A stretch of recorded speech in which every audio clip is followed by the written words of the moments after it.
उन्हाळ्याच्या दिवसात होणारा थकवा कमी करण्यासाठी ना शेपूची भाजी अगदी पौष्टिक आणि फायदेशीर अशीच आहे.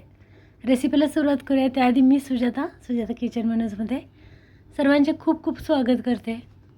या ठिकाणी मी ताजी शेपूची भाजी ना निवडून घेतली आणि स्वच्छ धुवून घेतली, बारीक अशी चिरून घेतली. मूग डाळ भिजवली होती तासभर. कांदा घेतला चिरून, लसूण, हिरवी मिरची आणि टोमॅटो. तर उन्हाळ्यात ही भाजी बनवताना जास्त तेलकट न करता मूग डाळ घालून जास्त चविष्ट आणि पचनास हलकी अशीच होते. तरी भाजी अगदीच खूप जास्त बारीक न चिरताना मोठी मोठी अशी चिरली मी. थोडा कांदा जास्त घेतला आहे, लसूण जास्त घेतली. फोडणीची तयारी करून घेऊ. फोडणीसाठी फ्राय पॅनमध्ये तेल घेतलं आहे, तर अगदी कमी तेलात तशी बनवून घेऊ. 1 मोठा चमचा तेल घेतलं आहे. यामध्ये थोडीशी मोहरी घालू. मोहरी तडतडली म्हणजे थोडं जिरंसुद्धा घालू. मोहरी जिरं तडतडलं म्हणजे कांदा घालू. तर 1 कांदा मोठा मी बारीक चिरून घेतला आहे. कोणतीही पालेभाजी बनवताना थोडासा कांदा जास्त घातला ना म्हणजे भाजी छान अशी मिळून येते. कांदासुद्धा घालून घेते आणि परतवून घेते. लसूण घेतला आहे ठेचलेला, तर लसूण थोडासा जास्त घेतला आहे. कांदा लसूण परतवून घेऊ. तर यामध्ये आपण हिरव्या मिरच्या घालणार आहोत. हिरवी मिरची घालून अशी भाजी बनवतो आहे, किंवा अगदीच लाल तिखटात बनवली तरीसुद्धा चालणार आहे. सुरुवातीला जरा वेळ मी कांदा आणि लसूण परतवून घेतला होता आणि नंतर यामध्ये हिरव्या मिरच्या 3 ते 4 बारीक चिरून घेतल्यात, त्या घालून घेते आणि टोमॅटोसुद्धा परतवून घेते. तर यामध्ये आवडीनुसार कढीपत्ता घातला, किंवा भाजलेले शेंगदाणे घातले, किंवा कच्चे शेंगदाणे घातले तरीसुद्धा चालतात, ते शिजले जातात भाजीसोबत. तर आज आपण ना मूग डाळ भिजवून अशीच बनवतो ही भाजी आज.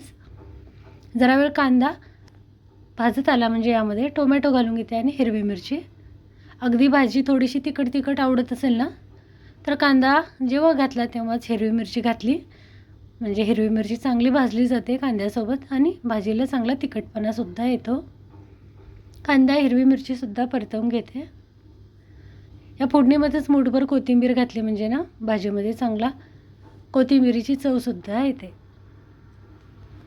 कांदा, टोमॅटो, हिरवी मिरची चांगली परतवून झाली, चांगले भाजले गेलेत, मऊ पडलेत. तर यामध्ये भिजवलेली डाळ घालते. मुगाची डाळ पाण्यासकटच घातली. थोडंसं पाणी घालून डाळ भिजवली होती. अगदीच तासभर, किंवा भाजी संध्याकाळी बनवायची तर सकाळी डाळ भिजवली तरीसुद्धा चालेल, किंवा अगदीच अर्धा ते तासभर भिजवली तरी चांगली भिजली जाते डाळ. डाळ भिजवलेले जे पाणी होतं थोडंसं पाववाटी, ते सुद्धा घातलं मी.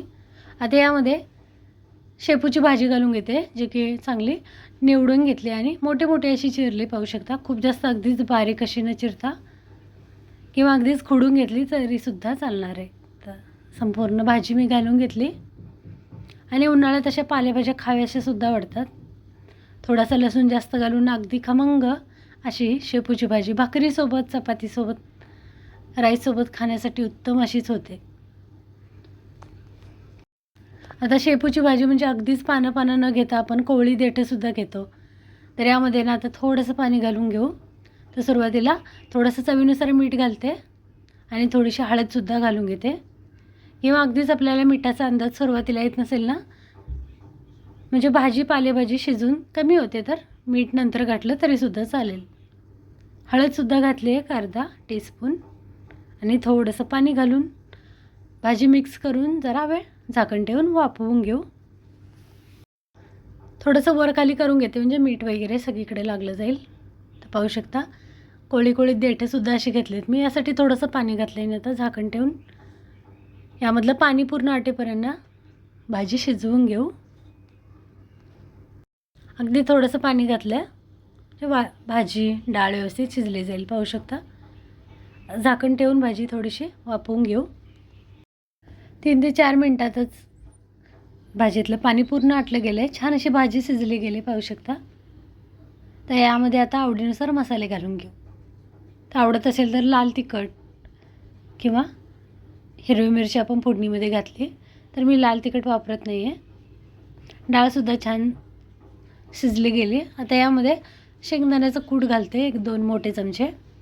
शेंगदाण्याचं कूट, किंवा उन्हाळ्याच्या दिवसामध्ये अगदीच तीळ किंवा सुकं खोबरं न घालताना ओलं खोबरं किंवा मुगाची डाळ नक्की घालावी.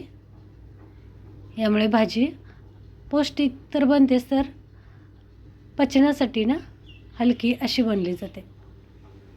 अगदी कोरडी कोरडी भाजी आवडत असेल ना तर थोडासा शेंगदाण्याचा कूट असा घालून परतवून छान अशी भाजी कोरडी बनली जाते. आणि भाजी अगदी खूप जास्त बारीक चिरली नाही आहे किंवा अगदी खूप जास्त लांब लांबसुद्धा चिरली नाही आहे. यामुळे ना भाजी पाहू शकता मस्त अशी मिळून येते. यामध्ये घातलेली डाळ, शेंगदाणा कूट यामुळे. तरी ही भाजी चपातीसोबत, भाकरीसोबत किंवा अगदी टिफिनलासुद्धा ना छान अशीच बनते. या पद्धतीने नक्की बनवून पहा तुम्हीसुद्धा. आणि तुम्हीसुद्धा अशीच शेपूची भाजी बनवता का ते सुद्धा मला कमेंटमध्ये नक्की सांगा. नुसतीच अशी पालेभाज्यांना न बनवता यामध्ये थोडंसं असं मुगाची डाळ घातली, थोडासा कांदा, टोमॅटो घालून छान अशी भाजी बनली जाते. तर अगदी कोरडीची भाजी बनली गेली, छान शिजली गेली आणि चवीलासुद्धा तितकीच भारी बनली. तर शेवटी मी मिनिटभर वाफवून घेतली मंद आचेवर.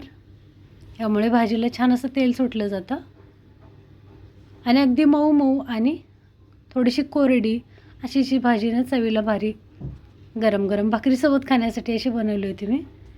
तरी साधी सोपी शेपूची भाजी तुम्हाला सुद्धा आवडली ना तर व्हिडिओ खाली लाईक करून सुजाता किचन मेनूज हे आपल्या चॅनलला अजून सबस्क्राईब केलं नसेल ना तर सबस्क्राईबसुद्धा करा. तर अशाच ना छानशा रेसिपीसोबत पुन्हा भेटूया. धन्यवाद. रेसिपी आवडत असेल तर मित्रमैत्रिणी, नातेवाईकांना नक्की शेअर करा.